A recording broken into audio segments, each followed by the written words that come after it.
Hello dear friends, आप सभी का स्वागत है एजुकेशन में क्वालिटी देने वाले इंडिया के नंबर 1 प्लेटफॉर्म फोमा एजुकेशन हब पर, जहां हम सिर्फ पढ़ाते नहीं सिखाते भी हैं। हेलो एवरीवन, तो अपना आज का जो टॉपिक है वो है विद्युत फ्लक्स। जैसा कि आप सबको पता है, हम क्लास 12th की फिजिक्स चैप्टर नंबर 1 विद्युत आवेश तथा क्षेत्र को डिस्कस कर रहे हैं। क्लियर है यहाँ तक? तो अपना जो आज का टॉपिक है वो है विद्युत फ्लक्स।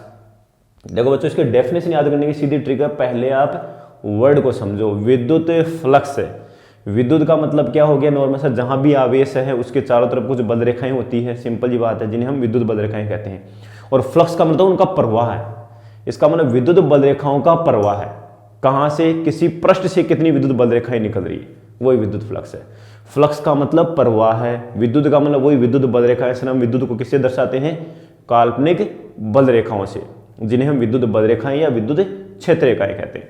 तो इसकी परिभाषा क्या हो गई? विद्युत क्षेत्र में स्थित, विद्युत क्षेत्र में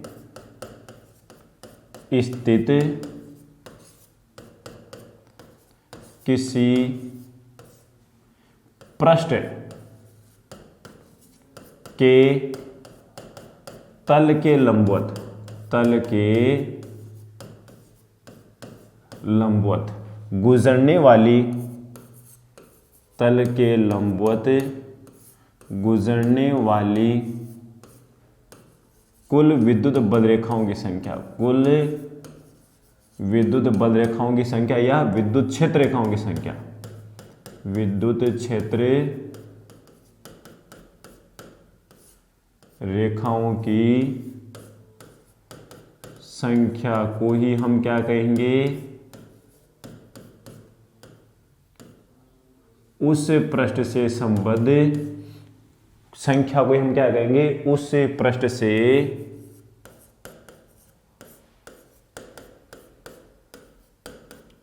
संबद्ध, संबद्ध का मतलब उससे रिलेटेड, से संबद्ध विद्युत फ्लक्स कहते हैं, विद्युत फ्लक्स कहते हैं। तो यहां तक तो बात क्लियर है। सर, विद्युत फ्लक्स का मतलब है कोई हमारे पास पृष्ठ है, जैसे कि आपको ये बोर्ड नजर आ रहा होगा, आपका जो कागज है प्लेन है, वो तल है एक टाइप का, उस तल के लंबवत विद्युत बल रेखा है, उसको कितना काट रही है, कितने पास होके गुजर रही है। तो कुल कितनी विद्युत बल रेखाएं गुजर रही है? मैंने कहा 4 विद्युत बल रेखाएं गुजर रही है, तो विद्युत फ्लक्स का मान 4 हो गया। यूनिट भी पीछे लगाएंगे, अभी यूनिट भी सीखेंगे सर इसकी यूनिट क्या होती है, लेकिन न्यूमेरिकल वैल्यू है, जो आंकिक मान है, जो संख्यात्मक मान है, वो 4 हो गया अपने पास में। तो जितनी भी विद्युत बल रेखाएं गुजरेगी वही विद्युत फ्लक्स है। तो आपसे कोई पूछे कि किसी पृष्ठ से संबद्ध विद्युत फ्लक्स का मान कितना है, वहां पे विद्युत क्षेत्र दे देगा, उसका क्षेत्रफल सदिश दे देगा, जो भी है। तो इन पॉइंट को ध्यान रखना है कि सर विद्युत फ्लक्स की परिभाषा क्या हो गई? विद्युत क्षेत्र में स्थित किसी पृष्ठ के तल के लंबवत गुजरने वाली कुल विद्युत बल रेखाओं की संख्या या विद्युत क्षेत्र रेखाओं की संख्या। ये पॉइंट इंपॉर्टेंट है बस, विद्युत क्षेत्र रेखाओं की संख्या, ये लाइन याद रखनी है। इन्हीं को हम क्या बोलेंगे? विद्युत फ्लक्स बोलेंगे। क्लियर यहां तक? ये तो हो गई हमारे पास में थ्योरेटिकल डेफिनेशन, सैद्धांतिक परिभाषा। अब हम बात करें सर न्यूमेरिकल परिभाषा क्या होती है। फॉर एग्जाम्पल बच्चों, मैं क्या करता हूँ, एक पृष्ठ बना लेता हूँ, सरफेस बना रहा हूँ यहाँ पे, है ना। मैंने यहाँ पे एक सरफेस बनाया, ये सरफेस बना लिया ना। ये मेरे पास एक पृष्ठ है जो आपको कुछ इस तरह से नजर आ रहा होगा, वर्गाकार पृष्ठ है, जिसको मैंने ऐसे रख रखा है बोर्ड के तल के लंबवत, इसलिए इसको बनाया ऐसे मैंने। यहां पर जो आपका विद्युत क्षेत्र बच्चों वो कैसे हैं? विद्युत क्षेत्र कुछ इस तरह से दिया हुआ है आपको, ये विद्युत क्षेत्र, ठीक है ना। कागज के तल के लंबवत ही दिया हुआ है अपने को ऐसे। यह आपका विद्युत क्षेत्र है, ई वेक्टर। विद्युत क्षेत्र एक सदिश राशि में पता है, ई वेक्टर। अब इस तल के लंबवत विद्युत क्षेत्र रेखा गुजर रही है, तो इस पृष्ठ का क्षेत्रफल भी आप मान लो, इसका क्षेत्रफल क्या है? एस है, मीटर स्क्वायर में सेंटीमीटर स्क्वायर जो भी है। बच्चों एक चीज ध्यान रखना, यहां फिजिक्स में हम क्षेत्रफल को क्षेत्रफल सदिश बोलेंगे। यहां पे क्या बोलेंगे? एस वेक्टर लिख रहा हूं मैं बच्चों, ध्यान रखना। एस वेक्टर इक्वल टू क्या होगा? उसका परिमाण इंटू उसकी दिशा। किसी भी सदिश को हम कैसे प्रदर्शित करते हैं आप लोग अच्छी तरह जानते हो। सर हम एक सदिश को परिभाषित करने के लिए, उसको निरूपित करने के लिए कम से कम दो चीजों की आवश्यकता होती है, एक तो उसका परिमाण और दूसरा उसकी दिशा। तो सर एस जो है ना, एस वेक्टर, इसको हमने यहाँ क्या बोला है, क्षेत्रफल सदिश। यहाँ क्या बोला है, क्षेत्रफल सदिश। यहां पे एस वेक्टर को मैंने क्या बोला है, क्षेत्रफल सदिश। क्यों बोला है, पृष्ठ का क्षेत्रफल तो आप आराम से कैलकुलेट कर लोगे, त्रिभुजाकार है, वर्गाकार है, बेलनाकार है, गोलाकार है, कैसा भी है, सबका क्षेत्रफल का सूत्र हमें पता है। लेकिन उसकी दिशा बस आपको ध्यान रखनी है। किसी भी जो भी आपका पृष्ठ है उसके क्षेत्रफल सदिश की दिशा सदैव उसके पृष्ठ के तल के लंबवत बाहर की ओर होती है। इसका मतलब सर इसका जो क्षेत्रफल सदिश है वो हमारे पास किधर होगा, तल के लंबवत बाहर की ओर होगा। ये एस वेक्टर आ गया। इसीलिए यहां पे जो एन कैप है वो यहाँ एन कैप क्या है, इसको क्षेत्रफल सदिश, ये तो हो गया क्षेत्रफल का क्या, परिमाण। यहां पे जो एस है ना वो तो क्षेत्रफल का क्या आ गया, परिमाण, 2 metre square 3 metre square. N cap यहां पे क्या है वो हमें ध्यान रखना है। एन कैप क्या है, यहां पे जो भी आपका पृष्ठ ना उसके तल के लंबवत, पृष्ठ के तल के लंबवत एकांक सदिश, पृष्ठ के तल के लंबवत एकांक सदिश है यहां पे, है ना। एन कैप यहां पे क्या है, इस पृष्ठ के तल के लंबवत बाहर की ओर, तल के लंबवत एकांक सदिश, और वो हमेशा बाहर की तरफ ही रहेगा। इसका मतलब सर हमने यहां पर क्षेत्रफल सदिश को इस तरह से प्रदर्शित किया, तो हमें यह पता लग गया कि यहाँ क्षेत्रफल को हम कैसे लेके चलेंगे, सदिश रूप में लेके चलेंगे। तो अब आपसे बोले कि इस पृष्ठ से संबद्ध विद्युत फ्लक्स का मान कितना आएगा। सबसे पहले मैं फॉर्मूला लिख देता हूं। यदि हमारे पास में कोई पृष्ठ है जिसका क्षेत्रफल सदिश एस वेक्टर है और यहां पर इस पृष्ठ के ऊपर विद्युत क्षेत्र की तीव्रता का मान या विद्युत क्षेत्र का मान कितना है, ई वेक्टर है, तो इस पृष्ठ से संबद्ध विद्युत फ्लक्स का मान उस पृष्ठ पर विद्युत क्षेत्र की तीव्रता और उस पृष्ठ के क्षेत्रफल सदिश के अदिश गुणनफल के बराबर होता है।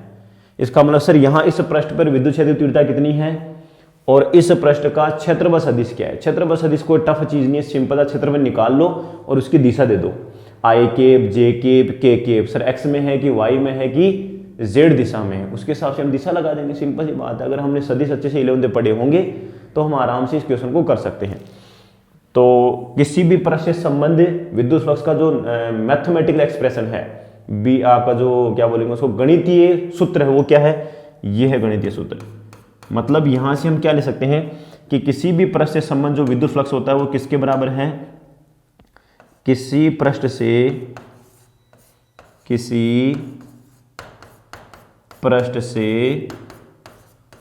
संबद्ध विद्युत फ्लक्स को हम बच्चों फाई ई से प्रदर्शित करेंगे। किससे प्रदर्शित करेंगे, फाई ई। फाई यहां पे फ्लक्स के लिए सिंबल है और ई यहां पर हमने इलेक्ट्रिक फील्ड के लिए लिया है। फाई ई, यहां विद्युत फ्लक्स को हम किससे प्रदर्शित करेंगे, फाई ई से, ठीक है। किसी पृष्ठ से संबद्ध विद्युत फ्लक्स का मान उस पृष्ठ पर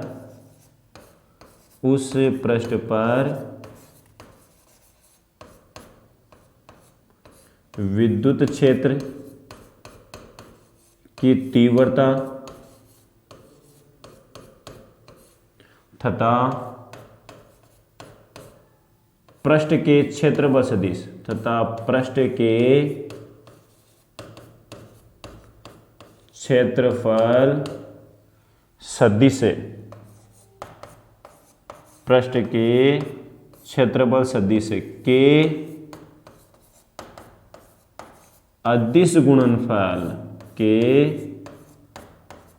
अदिश गुणनफल का दूसरा नाम क्या होता है, डॉट गुणनफल, है ना, डॉट प्रोडक्ट के अदिश गुणनफल के बराबर होता है,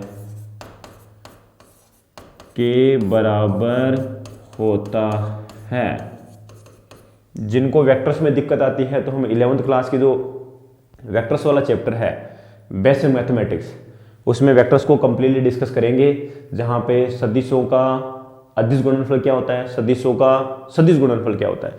यहाँ दो सदिश हैं, इनके बीच में मैंने क्या लगाया है, डॉट। इसको बोलते हैं दो सदिशों का अदिश गुणनफल। अगर दो सदिशों के बीच में क्रॉस लगाते हैं तो उसे हम बोलते हैं दो सदिशों का सदिश गुणनफल, क्रॉस प्रोडक्ट बोलते हैं उसे, है ना। ठीक है, तो एक तो परिभाषा हो गई सर हमारे पास में कैसी, थ्योरेटिकल डेफिनेशन, सैद्धांतिक परिभाषा। और दूसरी डेफिनेशन हमारे पास में क्या आ गई, मैथमेटिकल डेफिनेशन, है ना, गणितीय जो परिभाषा है गणितीय रूप में। तो गणितीय सूत्र भी हमें पता होना चाहिए, मैथमेटिकल एक्सप्रेशन इसका क्या है।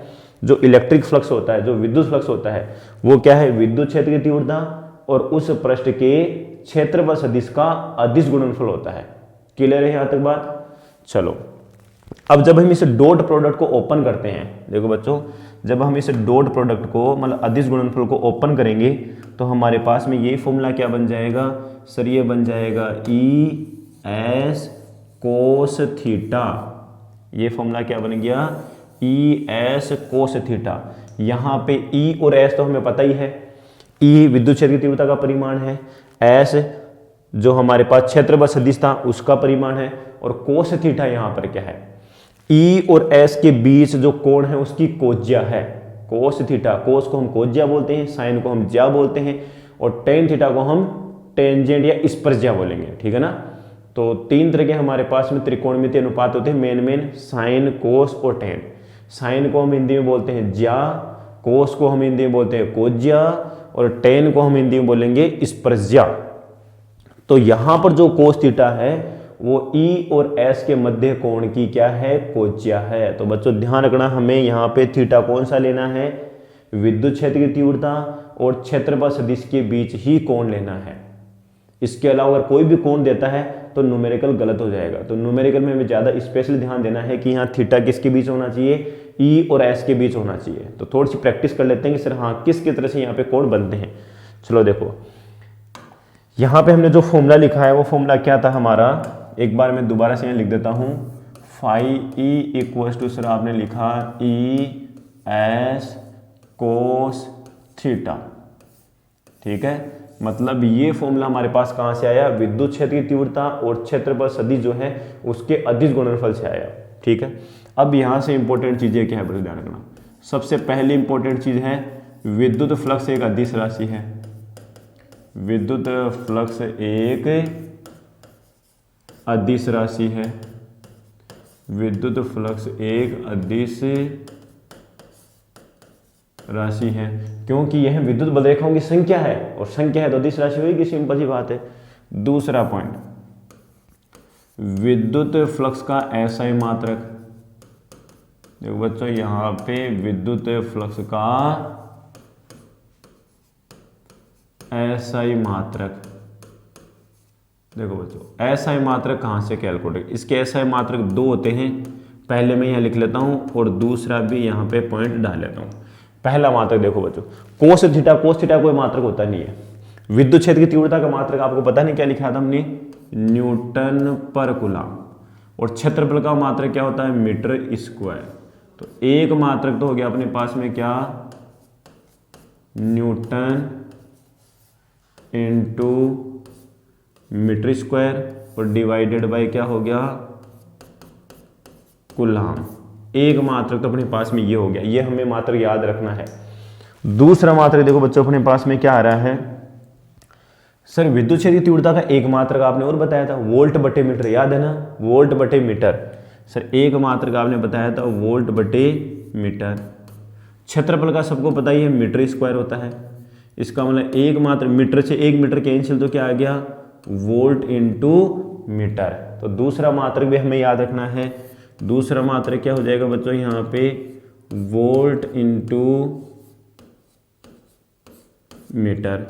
चलो ठीक है सर, दूसरा मात्रक भी हमें पता लग गया। तो एक मात्रक ये है, एक मात्रक है, दोनों मात्रक याद होने चाहिए, वोल्ट इंटू मीटर, और एक हो गया newton metre square divided by coulomb. चलो थर्ड पॉइंट की हम बात कर लेते हैं, विद्युत फ्लक्स की विमा। विद्युत फ्लक्स से फाई ई की विमा। देखो बच्चों, विमा कैसे कैलकुलेट करेंगे हम, फॉर्मूले से कर लेते हैं या फिर इसके मात्रक से कर लेते हैं। विमा के लिए सबसे पहले मैं यहाँ पे एक बार इसका सिंबल लिख देता हूँ। वी में समीकरण हम यहाँ पे कैलकुलेट करेंगे, विमा कैलकुलेट करेंगे। तो इसकी जो विमा आएगी, देखो बच्चों कैसे करेंगे, न्यूटन, न्यूटन का मतलब बल, बल का मात्रक तो न्यूटन। तो बल की विमा क्या होती है सर, ये होती है m1L1 t की पावर -2। ठीक है, बल की विमा लिख दी यहाँ पे पुण्य। चलो दूसरी चीज मीटर स्क्वायर, इसकी विमा क्या होगी L2, लंबाई इंटू लंबाई है ना, मीटर स्क्वायर। नीचे है कुलाम, और कुलाम की विमा होती है 80 कुलाम। कुलाम है आवेश का मात्रक, और आवेश को हम कैसे लिखते हैं, Q बराबर I इंटू टी। Q बराबर क्या लिखा जाता है, I इंटू टी। तो सर Q की जो विमा है, पहले मात्रक देख लो, एम्पियर इंटू सेकेंड, और एम्पियर इंटू सेकेंड को हम क्या बोलते हैं, कुलाम। एम्पियर इंटू सेकेंड, ये भी मूल मात्रक है, ये भी मूल मात्रक है। एम्पियर को हम ए से दर्शाते हैं और एस को हम टी से दर्शाते हैं ना, AT। इसका मतलब सर आवेश की विमा क्या हो गई, A1 T1। अब इन सबको एक साथ आप कंबाइन कर लो। देखिए m की वैल्यू सबसे पहले कितनी है, m की पावर 1 है, मिलकर पावर हो गई, l की पावर हो गई 3। ठीक है, t की पावर कितनी हो रही बच्चों, सर t की पावर हो रही है -3, t की पावर -2, एक ऊपर गया, t की पावर -3, और क्या बचा हमारे पास में, a की पावर -1, m1 L3 t की पावर -3 और a की पावर -1। ये हो गई विद्युत फ्लक्स की विमा। क्लियर यहां तक। सर विद्युत फ्लक्स एक अदिश राशि है, इसके SI मात्रक 2 है, इसकी विमा हमें पता लग गई। अब हम फोर्थ पॉइंट की बात कर लेते हैं। फोर्थ पॉइंट यहां तक क्लियर है, नेक्स्ट स्लाइड पे चले। चलो देखो नेक्स्ट पॉइंट अपने पास में जाता है, यदि E वेक्टर व S वेक्टर एक ही दिशा में हो, एक ही दिशा में हो, इसका मतलब क्या है बच्चों, जो आपका पृष्ठ है उसका क्षेत्रफल सदिश है और उस पृष्ठ पर विद्युत क्षेत्र की तीव्रता दोनों एक दिशा में हो, मतलब दोनों एक दूसरे के समांतर हो। डायग्राम से एक बार इसको समझ लेते हैं। देखो डायग्राम से अभी भी थोड़ी देर पहले बनाया था मैंने, उसी टाइप का वापस डायग्राम में बना लेता हूं। यहां पे ये अपने पास में एक पृष्ठ है, E वेक्टर मान लो इस दिशा में है, तो S वेक्टर भी इसी दिशा में होना चाहिए। इसका मतलब इनके बीच कोण कितना हो गया, 0 डिग्री। ये इंपॉर्टेंट चीज आपको ध्यान रखनी है। सर जब विद्युत क्षेत्र की तीव्रता और क्षेत्रफल सदिश दोनों एक दिशा में होंगे तो दोनों के बीच कोण कितना आएगा, 0। इस स्थिति में बच्चों देखो फ्लक्स कितना आ रहा है, बताओ। देखिए इस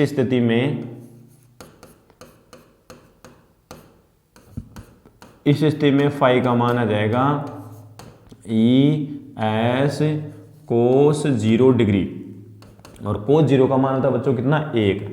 तो ये फ्लक्स आपका आएगा E इंटू S। इसका क्षेत्रफल है जो अपन मान लेते हैं कितना है, S है। इसका जो क्षेत्रफल वो कितना है, S है।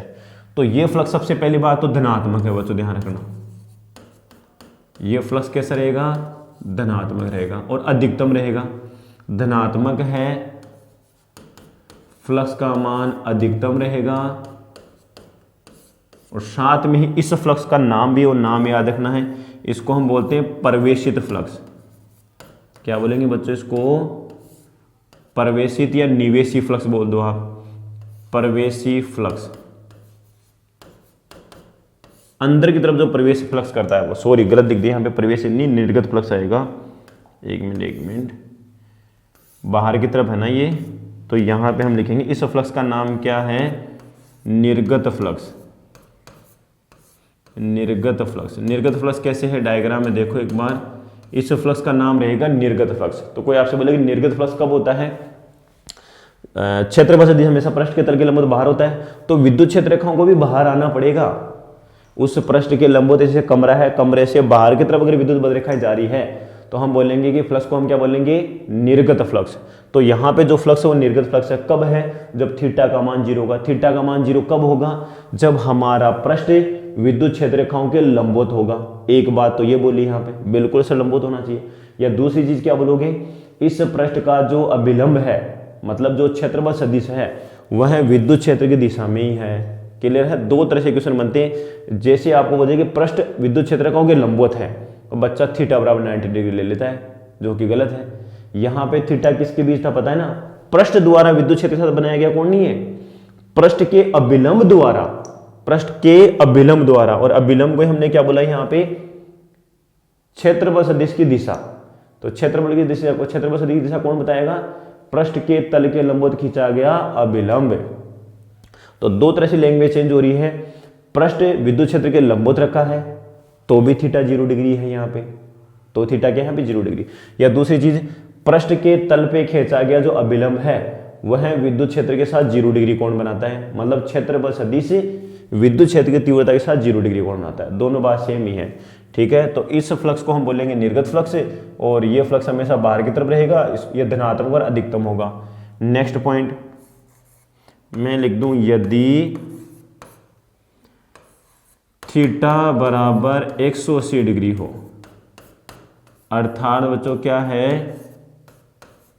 अर्थात विद्युत क्षेत्र की तीव्रता E वेक्टर तथा क्षेत्रफल सदिश S वेक्टर कैसे हैं? प्रति समानांतर है या प्रति समांतर है, ठीक है। प्रति समानांतर या समांतर है, एक दूसरे की विपरीत दिशा में। एक दूसरे की विपरीत दिशा में कैसे? नॉर्मल एक सिंपल सा डायग्राम बना के दिखा देता हूं मैं। ये कोई पृष्ठ बनाया, मान लो मैंने छोटा सा पृष्ठ बनाया, ठीक है ना। मैंने कह दिया कि विद्युत क्षेत्र रेखाएं आपकी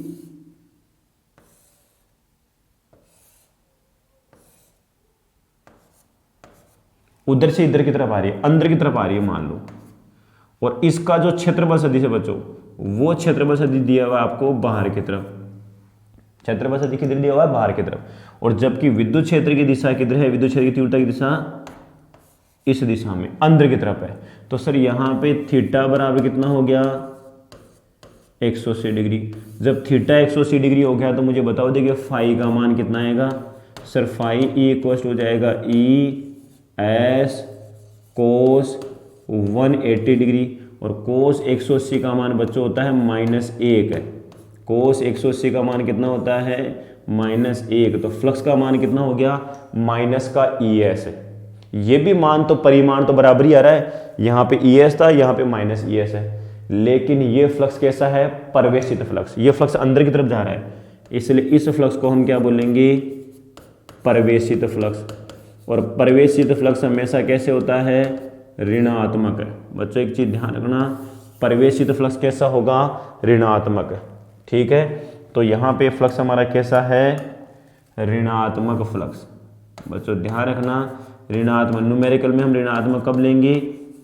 जब आपका फ्लक्स अंदर की तरफ प्रवेश करेगा। तो इस फ्लक्स का नाम है प्रवेशित फ्लक्स। थीटा का मान जब 180 डिग्री होगा तो ही प्रवेशित फ्लक्स होगा, ठीक है। चलो तीसरा केस हम ले लेते हैं यहाँ पे, इसके आगे नेक्स्ट जो अपना पॉइंट है वो यहाँ पे मैंने बोला, यदि थीटा बराबर 90 डिग्री हो, यदि थीटा बराबर 90 डिग्री हो, अर्थात 90 डिग्री किसके लिए है? जो हमारा विद्युत क्षेत्र की तीव्रता है और जो क्षेत्रफल सदिश है, दोनों कैसे होने चाहिए? परस्पर लंबवत हो, ठीक है। लंबवत कैसे, एक बार देख लेते हैं यहाँ पे बच्चों, कैसे करना है अपने को। मान लो मैंने कह दिया यहाँ पे पृष्ठ बना लेते हैं, सेम अभी जो वैसे बनाया था, ये पृष्ठ बनाया, ठीक है ना। विद्युत क्षेत्र ना इसके पृष्ठ के समांतर ऐसे जा रहा है, यहाँ पे बच्चों लैंग्वेज समझनी है अपने को। और क्षेत्रफल सदिश आपका इधर है, पृष्ठ के तल के लंबवत। क्षेत्रफल सदिश किधर है?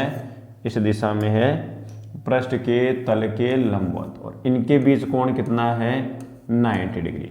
मतलब इस केस में आपको ध्यान रखना, जैसे आपका कागज है, कागज के तल के समांतर अगर विद्युत क्षेत्र रेखा निकल जाती है ऐसे, तो इसको तो काटा ही नहीं विद्युत क्षेत्र रेखाओं ने।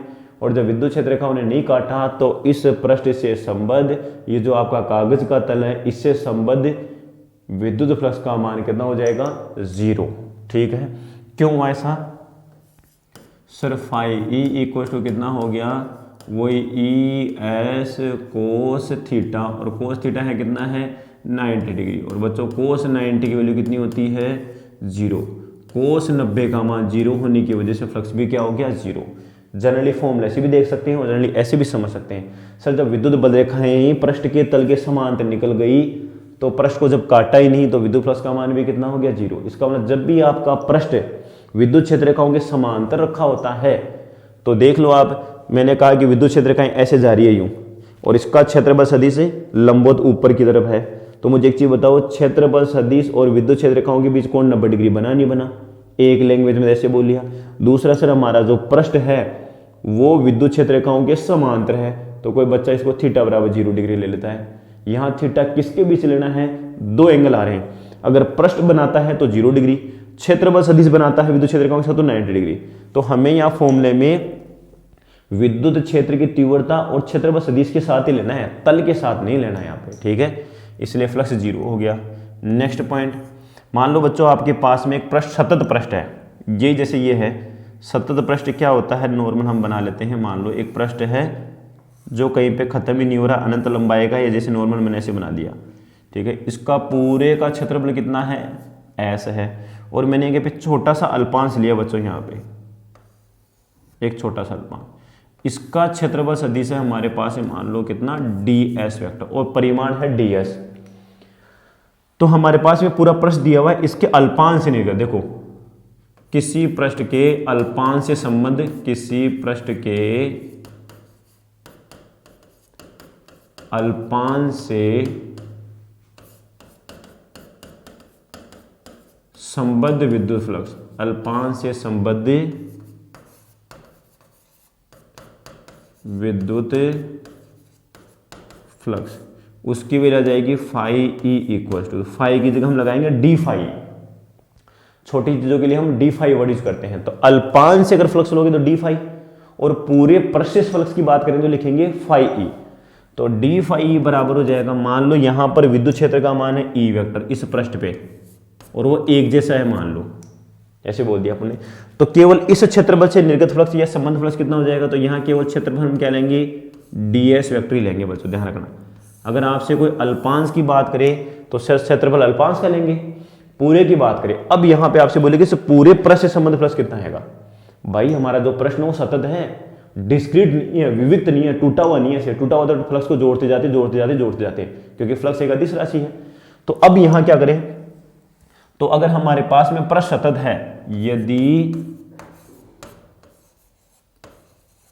पृष्ठ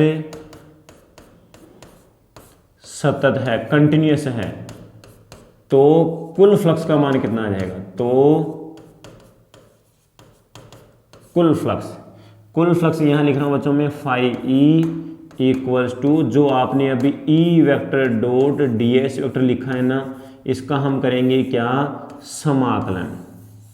इसका हम क्या करेंगे, समाकलन करेंगे। तो यहां मैं लिख देता हूं, अगर आपको दिया हुआ है कि पृष्ठ सतत है, सतत का मतलब कंटिन्यूअस है, कहीं पे टूटा फूटा तो है नहीं, जैसे कि अपना वर्गाकार पृष्ठ आ गया, बेलनाकार आ गया, गोलाकार आ गया, तो उसके लिए बच्चों आपको ये फॉर्मूला डायरेक्ट याद रखना है, समाकलन यूज किया जाएगा। तो कुल फ्लक्स बराबर समाकलन, अगर पृष्ठ बंद है तो यहाँ पे गोला लगा देंगे, गोला बताता है आपका बंद पृष्ठ को, और यहाँ लिख देंगे E vector dot ds vector. ये वाली वैल्यू तो बता रही है अंदर वाली अल्पांश से फ्लक्स, और समाकलन बता रहा है पूरे से फ्लक्स। कंप्लीट आप फ्लक्स कैलकुलेट कर सकते हो, ठीक है। अब हमारे पास अगर सर सतत नहीं हो, अगर विविक्त हो तो आपको कुछ नहीं करना, फाई नेट या कुल फ्लक्स बराबर क्या करना है, phi 1 plus phi 2 plus phi 3 dot phi n कर लेना। अगर आपका प्रवेशित फ्लक्स है तो माइनस ले लेना, और निर्गत फ्लक्स है तो प्लस ले लेना, ठीक है ना। प्रवेशित फ्लक्स तो नेगेटिव ले लेंगे, और अगर निर्गत फ्लक्स तो धनात्मक ले लेंगे। जैसे आवेशों के योगफल में किया था, आवेश एक अदिश राशि है, तो कुल आवेश हम कैसे करते थे, धनात्मक को जोड़ लेते, ऋणात्मक में उसमें से घटा लेते थे। वैसे यहाँ पर भी आपको फ्लक्स का बीजगणित योगफल करना है। अगर सतत नहीं है तो ऐसे टूटे हुए दे रखा है 400 ये है 500 ये है, तो हम जोड़ कर लेंगे। अगर सतत रूप में दिया हुआ, फलन के रूप में दिया हुआ है, फलन के रूप में, तब हमेशा हम समाकलन का यूज करते हैं। तो दो वर्ड यूज होते हैं, एक तो समेशन, एक समाकलन। समाकलन तो हमेशा हम जोड़ने, समेशन और समाकलन दोनों ही जोड़ने की प्रक्रिया है, लेकिन समाकलन तो यूज करते हैं सतत चीजों के लिए, फलन के लिए, और समेशन यूज करते हैं विविक्त चीजों को जोड़ने के लिए, 2, 4, 6 ऐसे। ठीक है, तो ये हमारा फ्लक्स था जो कंप्लीट होता है यहाँ पे। फिजिक्स को बेसिक से समझकर सीखने के लिए और class 11, 12 IIT JEE and NEET की प्रिपरेशन करने के लिए आज ही जुड़िए फोमा एजुकेशनल हब के साथ। स्कूलिंग, कॉलेज एंड सभी कॉम्पिटिटिव एग्जाम्स के कंप्लीट कोर्स देखने के लिए आज ही प्ले स्टोर से डाउनलोड कीजिए फोमा एजुकेशनल हब का मोबाइल एप्लीकेशन।